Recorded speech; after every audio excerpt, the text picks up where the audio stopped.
าพน้ำท่วมพวงแสงของบ้านหนองบูมไปหาเมืองหนองบกวันที่7/9/2019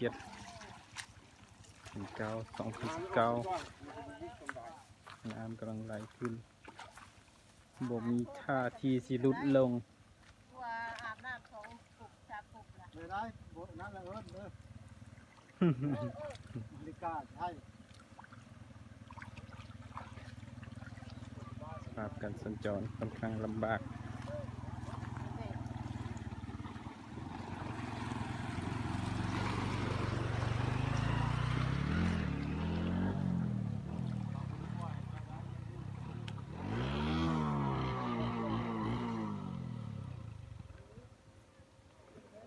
ของกินเอามาเท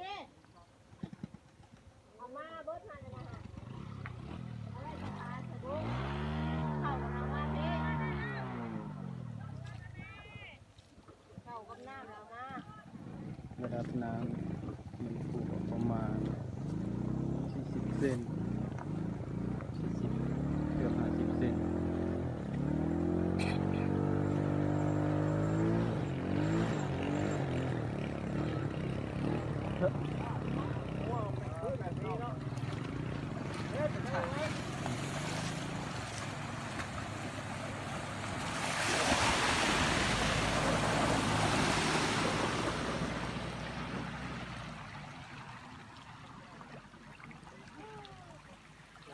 เชื่อนกัน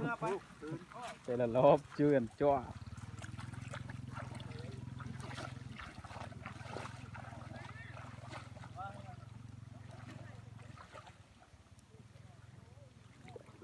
อย่างดีแต่หนทางสูงเนี่ยถ้าหนทางต่ำคือสมัยก่อนเลยได้แล่นเรือแล้ว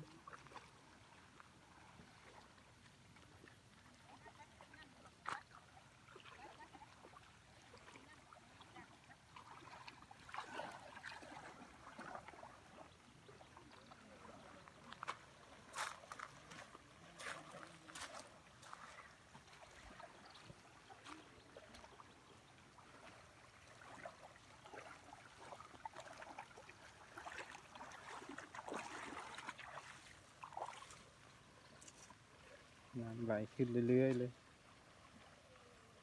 มีท่าทีสิลดลง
วิธีการข้าม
บ้า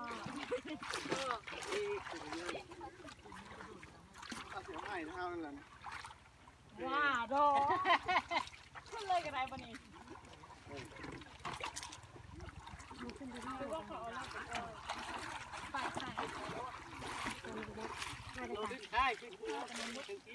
ขึ้นรถทำบ่ขึ้นเอาบ่ขึ้นเอาจ้ามึงปิ้นขึ้นมาก็หมูกระเลงย่าน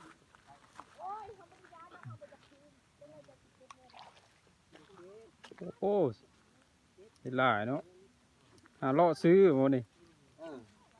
น่าจะเจือได้ ได้เลยค่ะ ได้แล้วบอก ครบทั้งหมดเลย